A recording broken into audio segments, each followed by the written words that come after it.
À peine entré au gouvernement, Constant Mutamba, ministre de la Justice qui promettait de faire mordre la poussière aux détourneurs de deniers publics, se retrouve aujourd'hui face à un boomerang judiciaire, lancé depuis la Cour de cassation, le soupçonnant d'avoir détourné plus de 19 millions de dollars.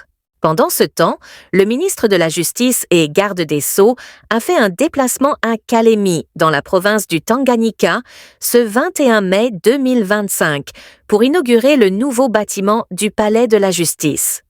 Le Palais de justice de Kalemi a été construit dans le cadre du programme conjoint des Nations Unies pour l'appui à la réforme de la justice, avec un financement du gouvernement suédois. Lors de son intervention, le ministre Constant Mutamba a souligné l'importance de ce palais de justice dans l'amélioration de la qualité du système judiciaire. Il a insisté sur la nécessité pour les citoyens de s'approprier ce bâtiment, conçu pour garantir une justice accessible à tous. C'est un honneur pour moi de me tenir par devers vous ce jour pour inaugurer ces bâtiments prestigieux du Palais de justice de la province de Tanganyika. Ce palais qui est financé par le Royaume de Suède, mais dont les travaux ont été suivis plutôt par le PNUD, mais réalisé par un entrepreneur congolais. C'est impressionnant de voir la qualité du bâtiment, mais également le coût que cela a représenté pour sa construction. Je tenais, au nom de son Excellence, Monsieur le Président de la République, chef de l'État et magistrat suprême, au nom de son Excellence Madame la Première ministre, chef du gouvernement, vous témoigner de la profonde gratitude du gouvernement congolais. Vous témoignez de ses sincères remerciements pour l'édification de cette grande œuvre qui restera à jamais dans notre histoire judiciaire congolaise. Mais également vous rassurer de l'accompagnement sans faille du gouvernement congolais pour la suite de projets de construction des infrastructures, mais également d'appui à la réforme de notre système judiciaire. Je vais également vous demander de ne pas vous arrêter là. C'est de poursuivre l'implémentation du même type de projet partout ailleurs sur l'ensemble du pays. Déjà, j'ai reçu les instructions du magistrat suprême pour implémenter le même type de construction dans 3 provinces, et c'est sur financement du gouvernement, à savoir la province du Kassa oriental, la province de Lomami, mais également la province du Sankourou. Je voudrais ici également solliciter votre accompagnement technique pour doter les autres provinces qui restent encore des infrastructures judiciaires de ce type.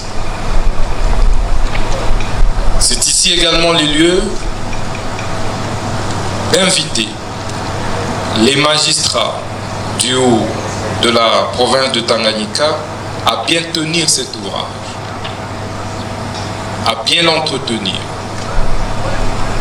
pour éviter les fissures, pour éviter qu'il soit délabré dans les jours, dans les semaines, dans les mois qui suivent. Le gouvernement, par l'entremise du PNUD et la coopération avec la Suède, vous a construit cet édifice et vous revient maintenant de pouvoir l'entretenir.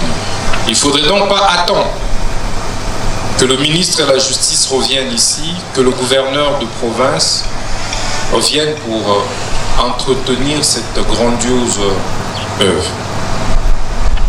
Mais que ces palais puissent aider également à améliorer la qualité de notre justice. Pour que le peuple du Tanganyika, le peuple congolais puisse se retrouver dans la distribution de la justice ici à Kalemi et ici dans la province du Tanganyika. Il ne faudrait donc pas que le peuple évite de fréquenter ce palais.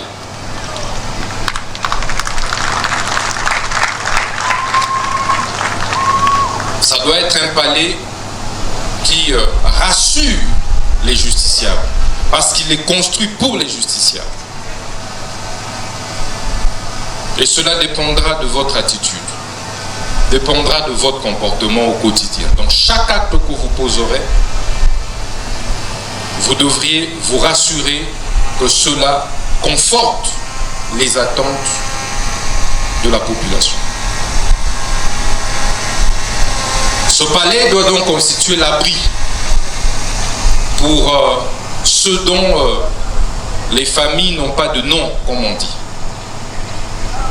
Pour ceux qui n'ont pas des moyens financiers pour affronter la justice. Ce palais devait être l'abri pour les plus faibles et non que pour les forts. C'est donc une responsabilité plus qu'un honneur. Je puis vous rassurer que le gouvernement de la République va continuer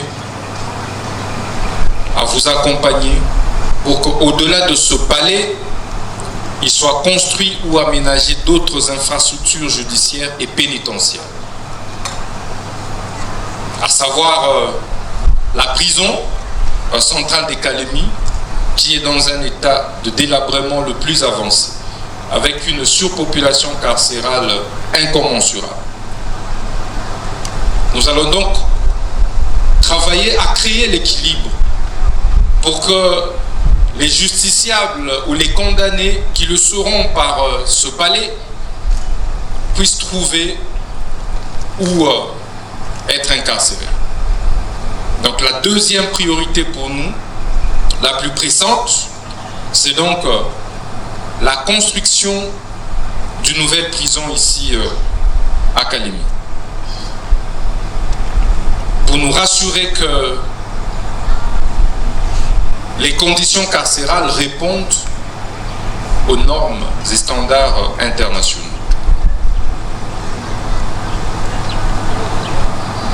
Distingués invités, je tiens sincèrement à vous remercier pour cette grandiose œuvre. Je tiens sincèrement à vous rassurer en même temps de la disponibilité du gouvernement à pouvoir continuer à accompagner le PNUD ainsi que le Royaume de Suède. Je vous remercie pour l'attention que vous avez accordée à notre petit mot. Nous allons nous revoir bientôt pour la visite de la prison et d'autres sites qui nécessitent impérativement une autre coopération avec le Royaume de Suède ainsi que l'accompagnement du PNUD. Je vous remercie, que Dieu vous bénisse.